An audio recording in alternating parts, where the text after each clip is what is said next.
Mis jóvenes, volvemos con esta segunda y última parte del tema, ¿no? Esta vez nos toca ver lo que es la situación social, ¿no? La sociedad, indudablemente, que venía, pues, ¿no?, de una colonia o de un virreinato donde la sociedad se basaba, ¿no?, en base a una estratificación privilegiada, ¿no?, clasista y privilegiada. Pero la sociedad peruana en sus inicios de la República era ya un tanto diferente, ¿no? Veamos cómo fue. Eh, la situación social a los inicios de la República, ¿no?, era de una sociedad fragmentada, en la cual los diversos grupos, ¿no?, los diversos grupos que la conformaban, no estaban articuladas en ningún tipo de proyecto nacional, y eso fue una grave acción, ¿no? Y presentaba al mismo tiempo muchas diferencias de intereses entre sí. Es decir, no existía una conciencia nacional, ¿no? La población total, ¿no?, a 1821 era total de 1.509.551 habitantes, ¿no? 954.799 eran indios. Miren, ni siquiera llegaba pues a 1 millón. Después de haber sido básicamente 10.500.000 indígenas a 1532, cuando llegaron los españoles al Perú, ¿no? Ya 954.000 indios, ¿no? Mestizos eran 287.486, ¿no? Y los españoles, ¿no?, entre españoles, habían 178.025 españoles, ¿no? Y los esclavos negros conformaban la cantidad de 89.241, ¿no? Es decir, había pues una población bastante diversa, ¿no? Yo me atrevería a decir, ¿no?, que eran muy pocos los elementos en común que tenían diferentes sectores de nuestra sociedad, ¿no? Inclusive, y lo que era más grave, al iniciar su vida independiente, siguió arrastrando dos taras de la época colonial y que significaban pues un obstáculo para cualquier intento de integración de nuestra sociedad.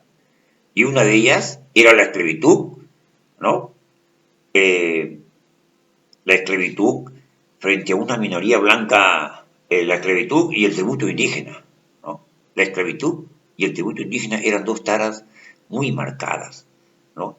Y esto implicaba indudablemente pues, la marginación y la postración de la mayoría de la población, básicamente indígena, frente a una minoría blanca que implicaba y gozaba de todos los privilegios, ¿no? Y esto pues tenía que corregirse de inmediato, ¿no? Porque el país ya no estaba para tantas acciones, ¿no?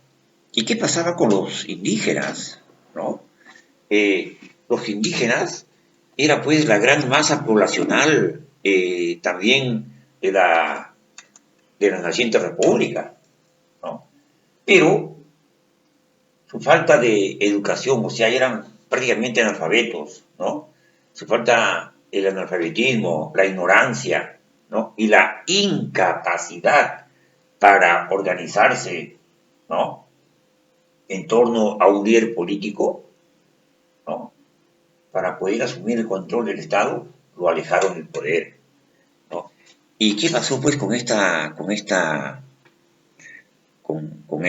¿no? No gozaron de la riqueza producida por el Perú, ¿no? A los inicios de la República, los indígenas estaban compuestos principalmente por indios, sin embargo su capacidad de dirigir el Estado del Perú era limitado, ¿no?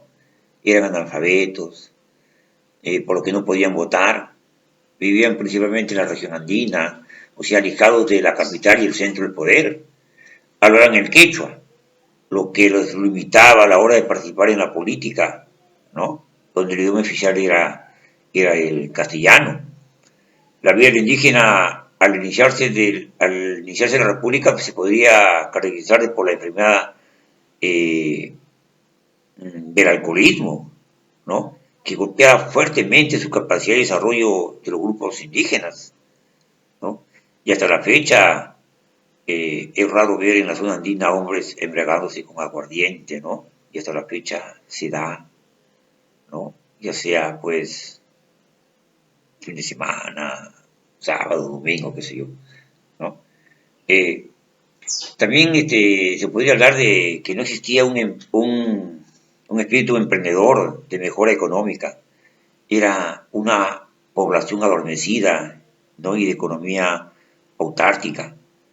Y su máxima festividad era pues la celebración del santo de la comunidad, donde el ser declarado mayordomo fácilmente vendía sus animales, sus tierras, o se endeudaban a fin de costear los gastos de la celebración de las fiestas patronales. O sea, pues, ¿no? Eh, Eso era, pues, una fiesta patronal, imagínense, ¿no? Y la población celebra misas, comidas, se embriagaba.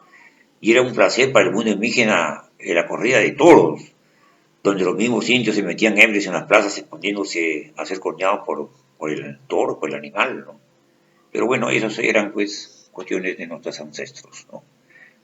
Y luego tenemos los criollos, ¿no? Los criollos eran los hijos de los españoles nacidos en América, ¿no? Y lideraron y ocuparon los más altos cargos al iniciarse la República. Pero al final su mentalidad estuvo orientada a usufructar, a hacer usufructo, ¿no? De los beneficios del Estado peruano.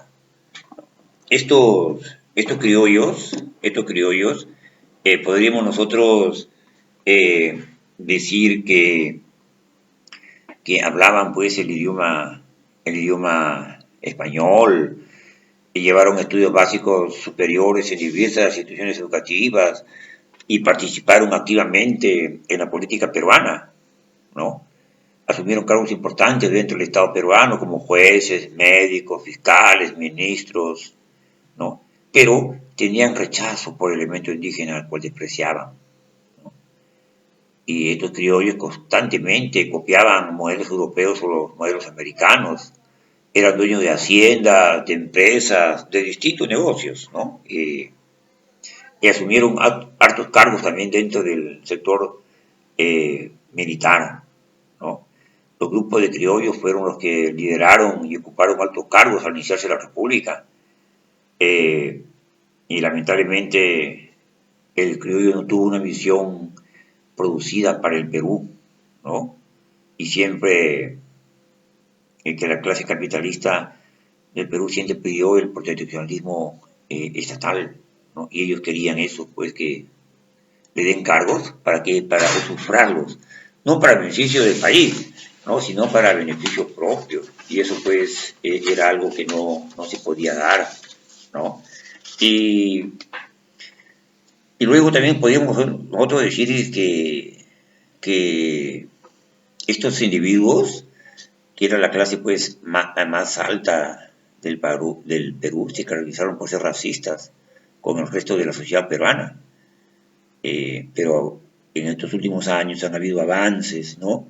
Que se han podido amalgamar a la nación peruana a través de festivales gastronómicos, ¿no? Donde está la comida peruana, la cual está en todas las clases sociales, ¿no?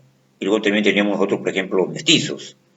Los mestizos eran el segundo grupo en importancia. Sin embargo, sus actitudes eran también de rechazo al indio, ¿no? Y también teníamos nosotros a lo que era el negro, ¿no?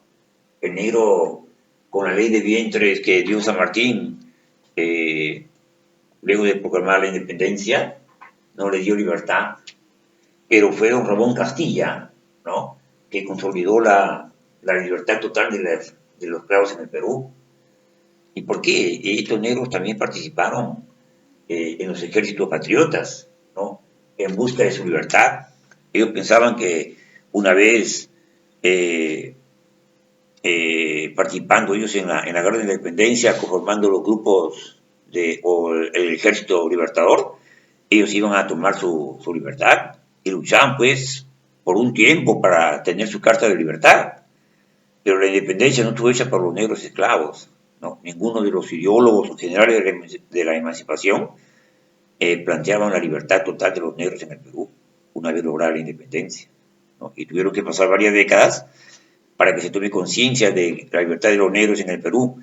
Esto como una corriente libertaria mundial y que estaba patrocinada pues por Inglaterra en el siglo XIX. Y por último, jóvenes, vemos los límites del Perú al iniciar la República Peruana, ¿no? Con la Gran Colombia. En 1829 ya existió el Tratado de la Reagual, ¿no? El cual determinó la frontera entre Perú y Colombia, ¿no? Los problemas se iniciaron cuando nace el Ecuador y empezó a reclamar Jaime Maynas. Y los límites con el Imperio de Brasil siguió por el Tratado sobre Comercio y Navegación Fluvial, y que se dio el 23 de marzo de 1851, y estaba orientado a la libre navegación por el río Amazonas, ¿no? Aquí habría que destacar que en el gobierno de Rufino Echenique se dio, ¿no? una enorme faja territorial a cambio de la libre navegación de los barcos peruanos a través del río Amazonas, ¿no? Y esto pues lamentablemente trajo consecuencias porque perdimos bastante, ¿no? Más incluso territorio que en la guerra con el Pacífico, ¿no? Perdimos muchísimo. Y luego vino también los límites con Bolivia, ¿no? El Perú limitaba con Bolivia al lado sur, ¿no? Y el límite era pues el río Loa en el paralelo 21. O sea que no limitábamos en aquella época con Chile, ¿no? Sino con nuestro vecino Bolivia. Y con Bolivia hubieron pues una serie de tratados que se dieron, ¿no? Entre ellos el Tratado de Paz y Amistad de Arequipa de 1831, ¿no? La Convención Preliminar de Paz y Firmada en el Cusco en 1839 y los Tratados de Paz y Comercio de Arequipa en 1847, ¿no? Esos fueron algunos de los tratados de acuerdo de paz, así como el último Tratado de Paz y Amistad de Lima en 1863, ¿no? Estos son jóvenes todos los tratados que limitaron o que firmó el Perú a los inicios de su etapa republicana, ¿no?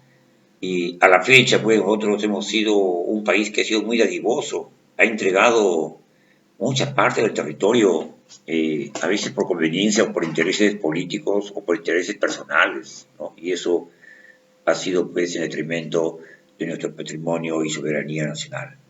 Muy bien, jóvenes del tercer año, ha sido un gusto estar con ustedes, ¿no? Entonces, visualicen los videos, ¿no? Lean el PDF del inicio del Perú y esperamos pues que han podido ustedes rescatar algo importante en ese tema. Muchas gracias, buenas tardes, permiso.